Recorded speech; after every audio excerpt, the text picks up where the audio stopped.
Assalamualaikum warahmatullahi wabarakatuh. Saya Kurnia Maulita dari jurusan Kehutanan Fakultas Pertanian Universitas Lampung. Di sini saya akan sedikit menjelaskan tentang tugas saya, yaitu mata kuliah pengelolaan hasil hutan bukan kayu. Nah, di sini saya akan membahas tentang hasil hutan bukan kayu berupa buah, yaitu buah durian. Berikut merupakan judul dari PowerPoint yang sudah saya buat, yaitu dengan judul Strategi Pengembangan Pengelolaan Hasil Hutan Non-Kayu atau HHBK Buah Durian di Zona Tradisional Taman Nasional Meru Betiri, Kabupaten Banyuwangi. Baik, pada slide selanjutnya yaitu berisi 4 konten. Yang pertama itu ada pendahuluan, yang kedua tujuan, yang ketiga metode, yang keempat hasil dan pembahasan serta kesimpulan. Yang pertama yaitu pendahuluan. Taman Nasional Meru Betiri atau TNMB memiliki luas 52.626,64 hektar dan dikelola berdasarkan zonasi. Berdasarkan keputusan Dirjen KSDAE nomor SK-TIGA-2020/SET/0/9/2016 tanggal 30 September 2016. Zonasi TNMB saat ini terdiri atas 6 jenis zona, yakni yang pertama yaitu zona inti, zona rimba, zona pemanfaatan, zona tradisional, zona rehabilitasi sama zona khusus. Yang kedua yaitu tujuan. Tujuannya yaitu apa saja faktor internal dan eksternal kunci yang melingkupi pengelolaan hasil hutan bukan kayu buah durian di TNMB.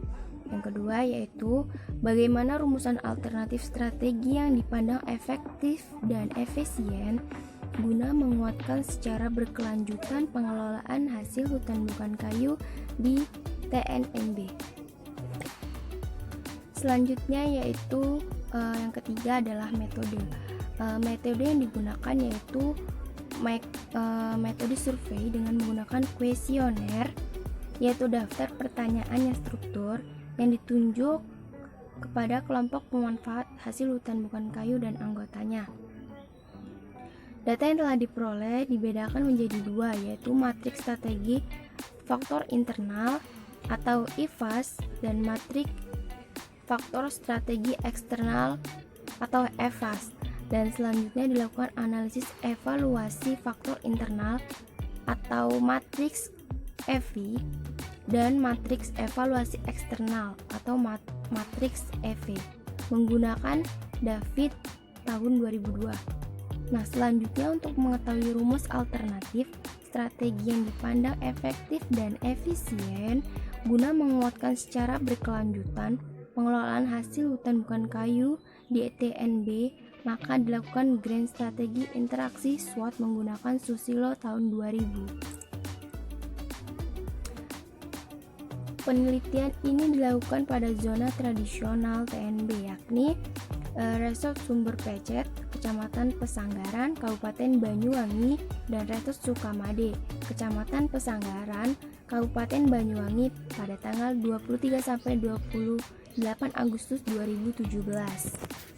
Data primer diperoleh secara langsung dari kelompok pemanfaatan HBK dan anggotanya.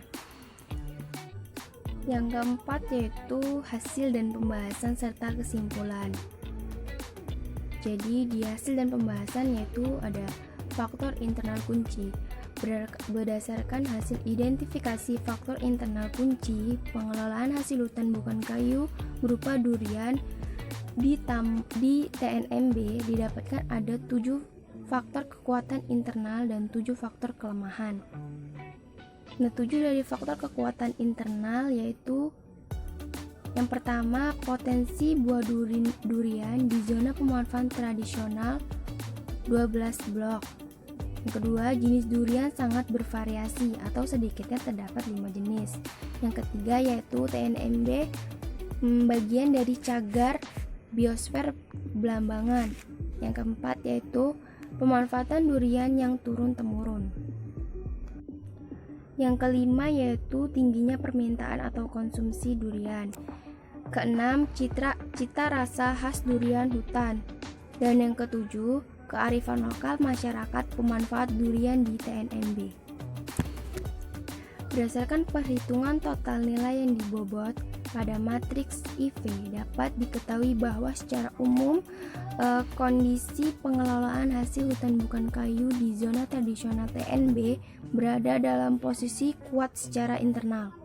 Hal ini dapat diketahui dari argumentasi keberadaan total nilai yang dibobot di dalam hasil analisis matriks EV tersebut adalah lebih dari 2,50. Dapat lebih dicermati pada tabel 1 di bawah ini. Selanjutnya yaitu faktor-faktor kelemahan internal yang melingkupi pengelolaan hasil hutan bukan kayu di TNMB. Yang pertama yaitu harga durian yang rendah. Yang kedua, belum terbentuk kelompok. Yang ketiga, belum semua jenis durian diketahui jenisnya. Yang keempat, pemahaman masyarakat tentang aspek konservasi kurang. Yang kelima, produktivitas durian di masing-masing blok belum diketahui. Dan yang terakhir yaitu waktu luang pemanfaatan durian kurang dan adanya gangguan.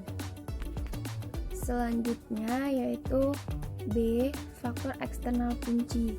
Nah, berdasarkan hasil identifikasi faktor eksternal kunci yang melingkupi pengelolaan hasil hutan bukan kayu buah durian di TNMB, didapatkan 7 faktor peluang eksternal dan juga 7 faktor ancaman eksternal. Nah, faktor-faktor peluang eksternal yaitu yang pertama, tambahan hasil hutan bukan kayu dapat meningkat pendapatan dan pemasaran hasil hutan bukan kayu dapat melalui koperasi atau BUMDes. Yang kedua, potensi durian dapat dikembangkan sebagai objek wisata dan saling tukar informasi antar kelompok pengelolaan hasil hutan bukan kayu. Stakeholder atau instansi terkait dapat ditingkatkan serta dan penguatan kapasitas kelembagaan kelompok.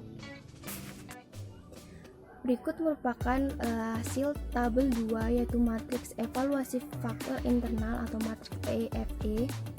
Nah, kondisi usaha tani durian sekarang ini dalam kondisi baik. Namun demikian, adanya potensi konflik atau adanya pelaku usaha yang ingin mendapatkan keuntungan sendiri dapat membuat kebersamaan yang sekarang ini terbangun menjadi rusak. Upaya-upaya yang dilakukan untuk mencari keuntungan sendiri dapat disebut sebagai pelaku opportunities.